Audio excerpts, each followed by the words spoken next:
Hello and welcome back Saraswati ज्ञान। और आज इस वीडियो में हम बात करने वाले हैं भाभा एटॉमिक रिसर्च सेंटर यानी कि बार्क का जो स्टाइपेंडी ट्रेनिंग्स के लिए कैटेगरी सेकंड का जो एग्ज़ाम होता है। बहुत सारी ट्रेडों के लिए एग्ज़ाम होता है, लेकिन आज हम इस वीडियो में इलेक्ट्रॉनिक्स मैकेनिक के एडवांस टेस्ट पेपर के बारे में आज हम डिस्कस करने वाले हैं।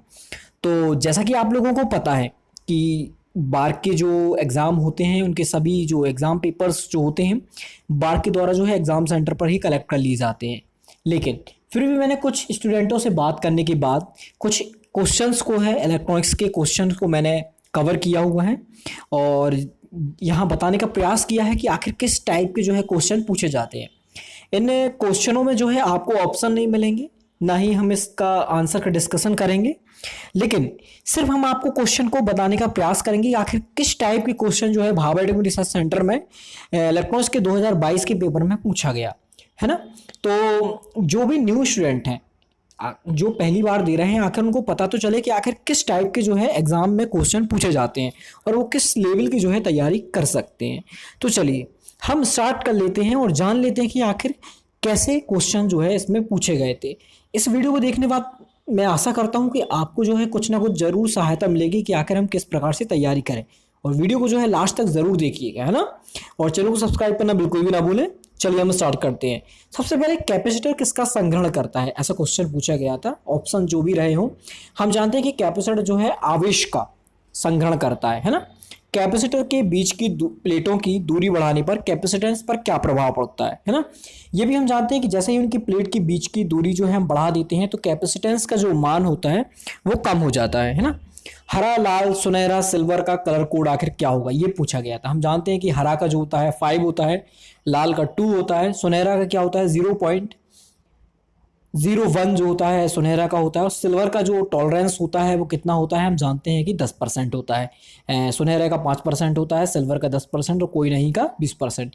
कैपेसिटर सीरीज प्रश्न पूछा गया था। जब हम उसको सीरीज में जोड़ते हैं तो हम जानते हैं कि अपॉन में हो जाता है कि 1/c बराबर में 1/c1 plus 1/c2 plus 1/c3 series में हो जाता है ना। पैरेलल में क्या हो जाता है कैपेसिटर को, जब पैरेलल में अगर कोई क्वेश्चन हमसे पूछा गया है तो पैरेलल में क्या कर देते हैं C1 plus C2 plus C3 ऐसा कुछ कर देते हैं। कहीं अगर आपको गलती समझ में आती है तो आप कमेंट करके कमेंट के आंसर बता सकते हैं। 6 क्वेश्चन की बात कर लेते हैं कि गोले का आयतन का क्वेश्चन पूछा गया था। ये तो शायद हमारे सिलेबस से जो है थोड़ा बहुत बाहर हो सकता है, लेकिन क्या कर सकते हैं, पूछा गया था ना। गोले का आयतन का सूत्र जो है सभी जानते हैं, मुझे बताने की आवश्यकता नहीं है। DPST, DPDT, SPDT ये क्या है, आखिर ये जो होते हैं हमारे स्विच हैं।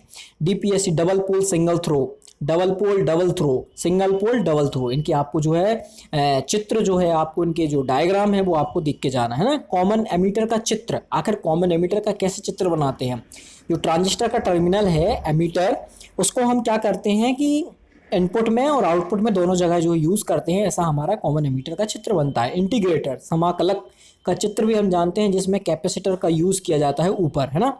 अब वोल्टेज डीवी का सूत्र, जब हम डेसिबल में जो है किसी वोल्टेज को निकालते हैं तो आपने ये सूत्र जो है आपने फॉर्मूला जो है आपने पढ़ा होगा कि 20 log EL अपॉन में EC, जहाँ EL बराबर में अधिक वोल्टेज होता है और EC मतलब कि क्या होता है, निम्न वोल्टेज होता है। जब दो वोल्टेजों के मध्य जो है हमें वो ज्ञात करनी होती है तब इस फॉर्मूले से हम ज्ञात करते हैं, है ना।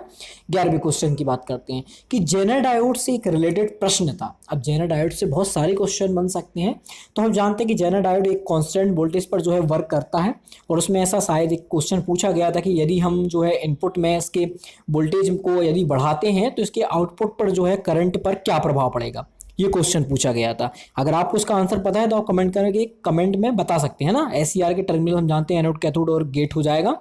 डोनर में कौन सी अशुद्धि मिलाई जाती है, हम जानते हैं कि डोनर जो होता है दाता में जो हो जाएगी कौन सी N अशुद्धि कहला जाती है, मतलब कि पंच संयोजी अशुद्धि कहला जाती है। अब डोनर के आपको नाम भी याद रखने के, जैसे कि आर्सेनिक हो गया, ये क्वेश्चन में पूछा गया था कि इसमें कौन सा पदार्थ है। बहुत सारे पदार्थ दे दिए गए थे, नाम दे दिए गए थे 4, उसमें से हमें डोनर जो है ढूंढना था, उसमें आर्सेनिक जो है इसका आंसर था, है ना।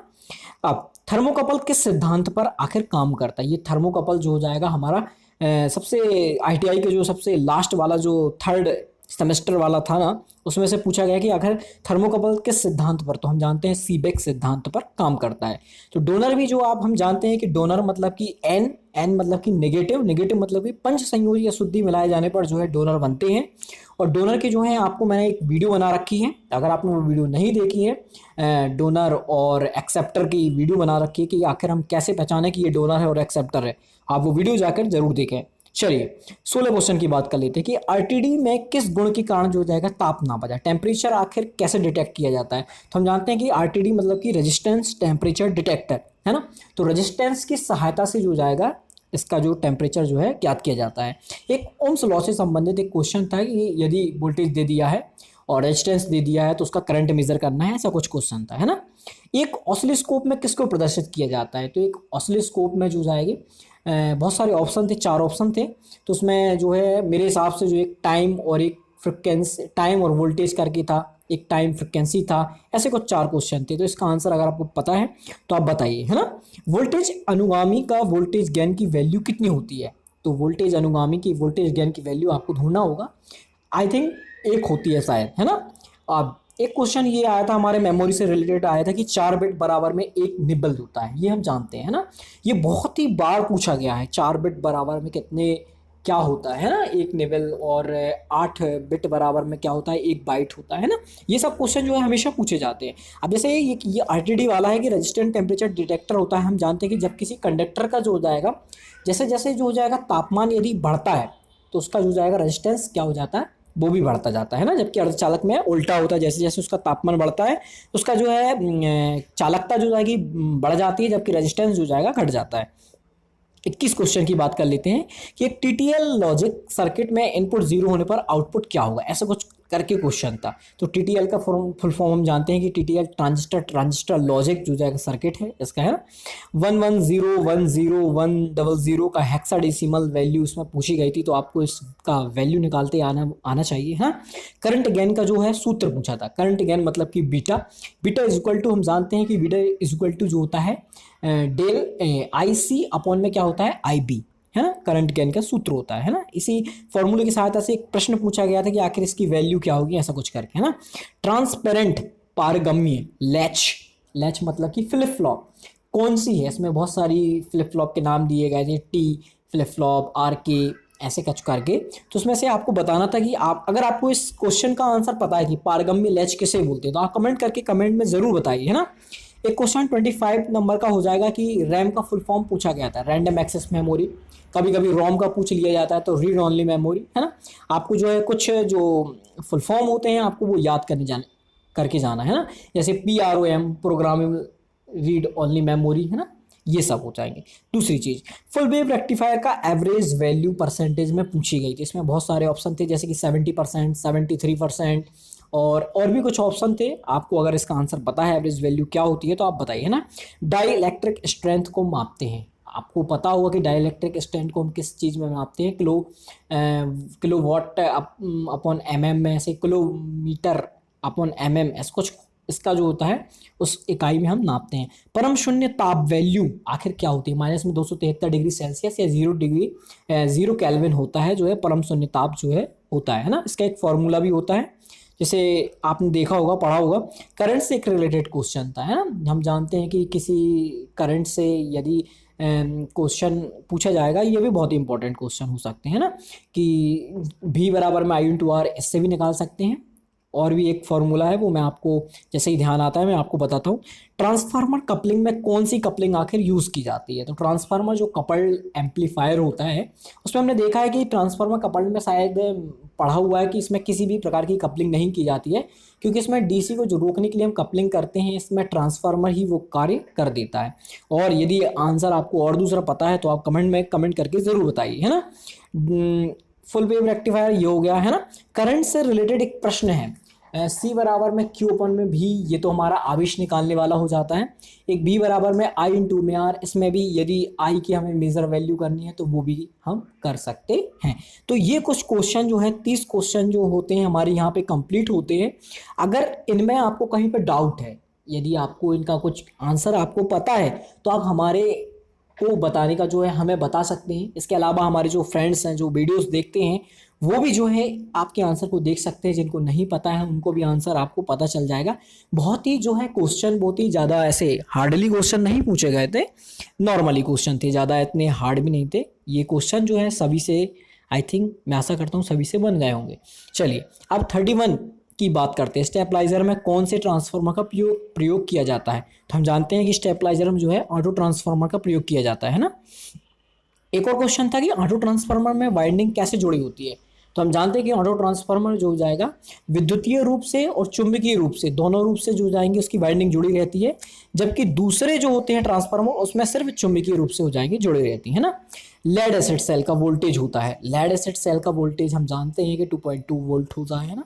बहुत सारी जगह 2.2, 2.0 ऐसा कुछ करके वोल्ट होता है। 2.0 जो है इसका सही आंसर है, लेड एसिड सेल का वोल्ट। अब स्टेप अप से संबंधित एक क्वेश्चन था कि यदि हमारा जो स्टेप, हमारी जो प्राथमिक वाइंडिंग इतनी है और सेकेंडरी वाइंडिंग हमारी इतनी है, तो ये कौन सा ट्रांसफार्मर हो जाएगा? यानी कि स्टेप अप हो जाएगा, है ना। वो ट्रांसफर स्टेप अप से संबंधित क्वेश्चन था।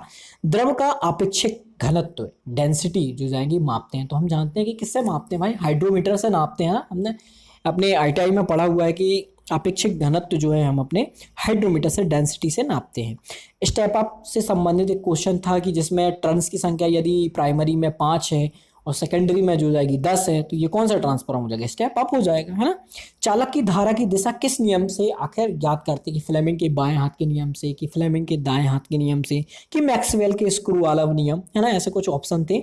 आप बताइए कि चालक की धारा की दिशा जो जाएगी उसमें शायद मुझे ऐसा लगता है कि फ्लेमिंग के बाएं हाथ के नियम उसका आंसर होना चाहिए, है ना। ट्रांसफार्मर के टर्न वोल्टेज से संबंधित प्रश्न एक था। हम जानते हैं कि इसका एक फॉर्मूला हमने पढ़ा हुआ है कि N2/N1 बराबर में V2/V1 बराबर में I1/I2। ये संबंधित एक क्वेश्चन होता है, इसका फॉर्मूला होता है ना। पावर फैक्टर को दिखाते हैं, उसमें दिया गया था कि साइन थीटा से दिखाते हैं, कॉस थीटा से दिखाते हैं, टेन थीटा से दिखाते हैं, और भी कुछ ऑप्शन दिए गए थे। तो हम जानते हैं पावर फैक्टर को cos फाई से जो है दिखाते हैं हम, है ना। कैपेसिटिव रिएक्टेंस को मापते हैं। हम जानते हैं कैपेसिटिव रिएक्टेंस मतलब कि XC बराबर में क्या होता है? 1/2πfc होता है, जिसको हम जो जाएंगे ओम में मेजर करते हैं। रेजोनेंस, अनुनाद जो जाएगा कब होता है? हम जानते हैं कि अनुनाद जो रेजोनेंस की स्थिति कब होती है? जब XL/XC होता है। हम जानते हैं कि XL की वैल्यू आखिर क्या होती है? तो XL की वैल्यू जो होती है 2πfL होती है। इसके अलावा XC की वैल्यू मैंने अभी आपको बताई है कि XC की वैल्यू 1/2πfc होती है ना। अब पावर फैक्टर का मैंने बताया कि पावर फैक्टर को हम cos फाई से जो है इंडिकेट करते हैं। ट्रांसफार्मर के टर्न जो वोल्टेज अगर कभी हमें उसमें दे दिया गया है कि प्राइमरी में इतने टर्न है, इतना वोल्टेज है, सेकेंडरी में इतने टर्न है, तो हमें उसका वोल्टेज बताना है सेकेंडरी की, तो हम इस फॉर्मूले की सहायता से बिल्कुल आसानी से जो है हम निकाल सकते हैं। इसी प्रकार जो है चालक की धारा की दिशा ज्ञात करने का जो होता है फ्लेमिंग के बाएं हाथ का नियम, फ्लेमिंग के दाएं हाथ का नियम, फादर मदर चिल्ड्रन वाला, है ना। तो चलिए 41 क्वेश्चन की हम बात कर लेते हैं कि ट्रांजिस्टर के किनारे निकला छोटा भाग, टैब, वो किसको इंडिकेट करता है? तो हम जानते हैं कि जो हमने ट्रांजिस्टर देखे हुए हैं उसमें जो टैब निकला होता है वो जो होता है एमीटर को इंडिकेट करता है ना। और अगर वही एक छोटी सी बिंदु रखी होती है तो वह कलेक्टर को इंडिकेट करती है। चलिए अब ऑपरेशनल एम्पलीफायर का आउटपुट इंपीडेंस कितना होता है? हम जानते हैं कि आउटपुट इंपीडेंस हुआ, ऑफसेट वोल्टेज हुआ, ये सब जो होते हैं जीरो होते हैं ना। XOR की ट्रुथ टेबल से संबंधित एक क्वेश्चन पूछा गया था, है ना। और एक हम जानते हैं कि नैंड गेट की ट्रुथ टेबल से भी संबंधित एक क्वेश्चन पूछा गया था। तो आपको जो है इनकी ट्रुथ टेबल जो है आपको याद होनी चाहिए।